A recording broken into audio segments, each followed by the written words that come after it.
So NextGen, what is NextGen? Well, I thought this is about NextGen. NextGen isn't just about copper and the fibre and the electronics. It's about the next generation of people coming into our lives, many of us with children. At the moment, they are going to create a very different economic force in the world. The road is long and not nearly as well clearly defined as this at the moment. Into the sunset, which is apparently fibre at the other end of it, but we're not quite sure at the moment where it's going. And the show, well, that's the show.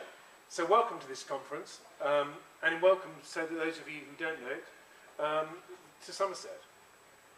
In extending broadband to the final third, and in Somerset that means nearly 70% of our businesses, there are three key players, quasi-monopolies I suppose you might say, that will make the difference as to whether we're successful in providing sensible broadband, as I call it.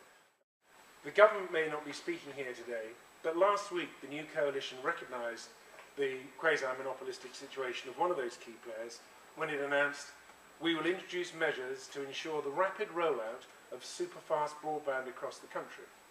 We will ensure that BT and other infrastructure providers allow the use of their assets to deliver such broadband, particularly in remote areas and at the same time as in more populated areas." I'm not going to be giving you the answer because we don't yet have it.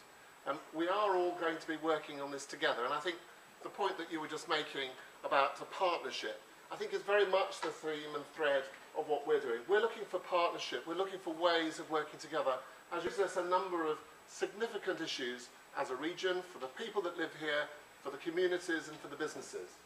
And really, therefore, as a region, next generation access and broadband are absolutely critical.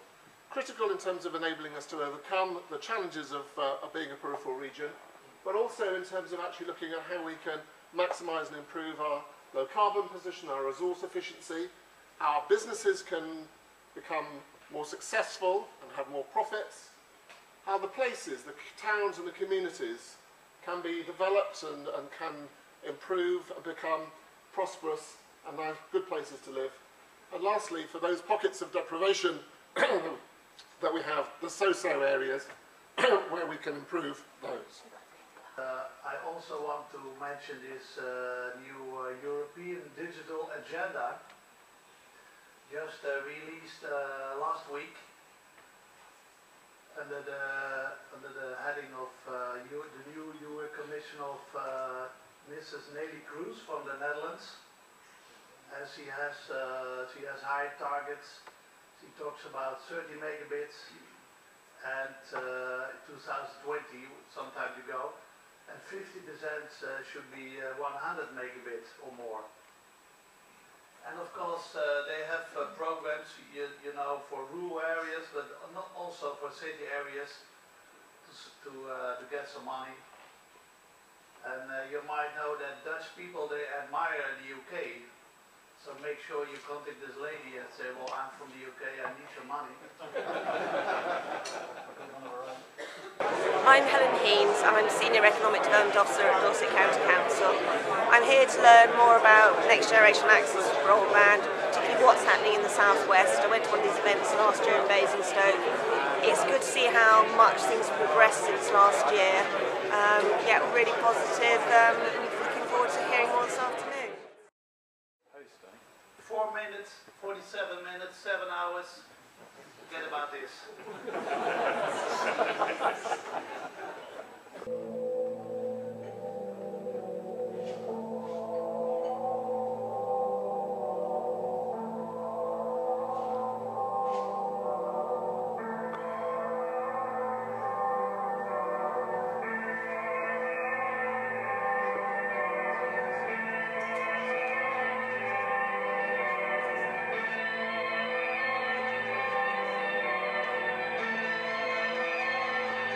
Amsterdam's got one of the world's most ambitious next generation broadband projects. It's called CityNet, and the aim is to bring high-speed broadband, ultra-fast broadband through fibre optic cables to every home in the city, about 400,000 homes over the next 5 years. Now it's already underway in this area, Zeeburg, a Docklands regeneration area, and it's not just bringing that very fast also going on to this boat. You can always get broadband anywhere. It's all about money. And the advantage of the wireless solution is it has a low capex.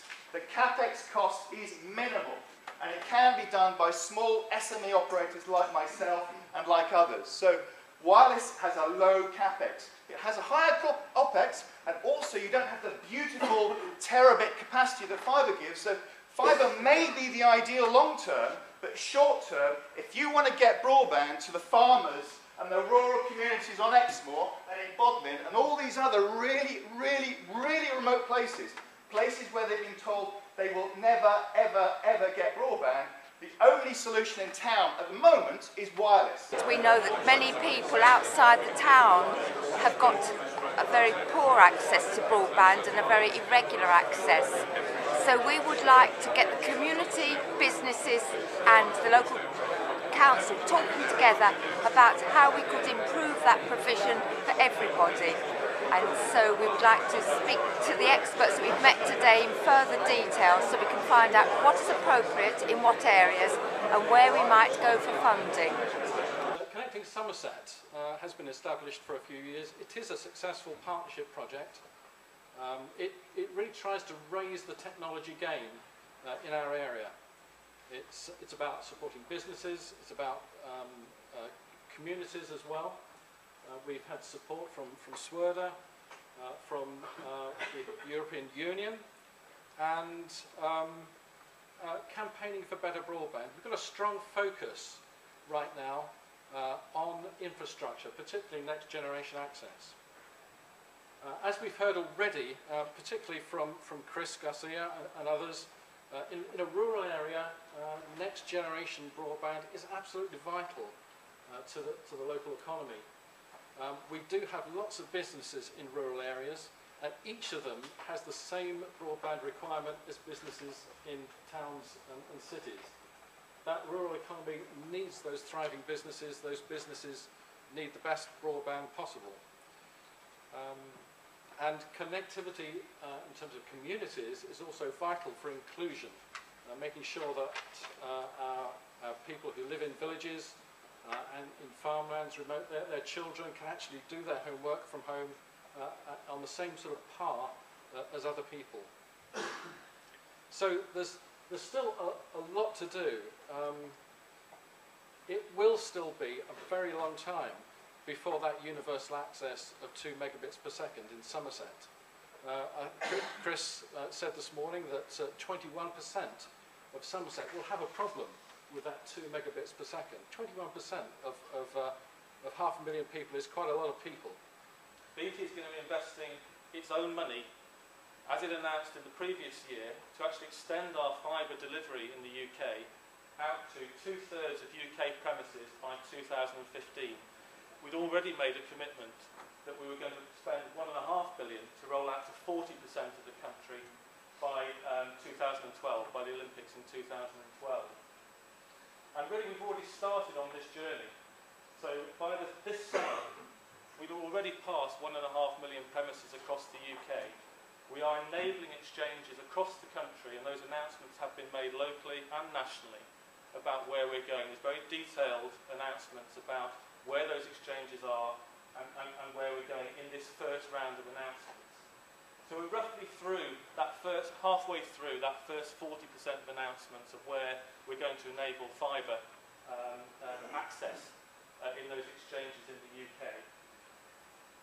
And we're going to deploy our substantial investment and existing capability in fibre to roll that out as quickly as possible using our engineering force that we already have in OpenReach, which is widely available to the industry as well.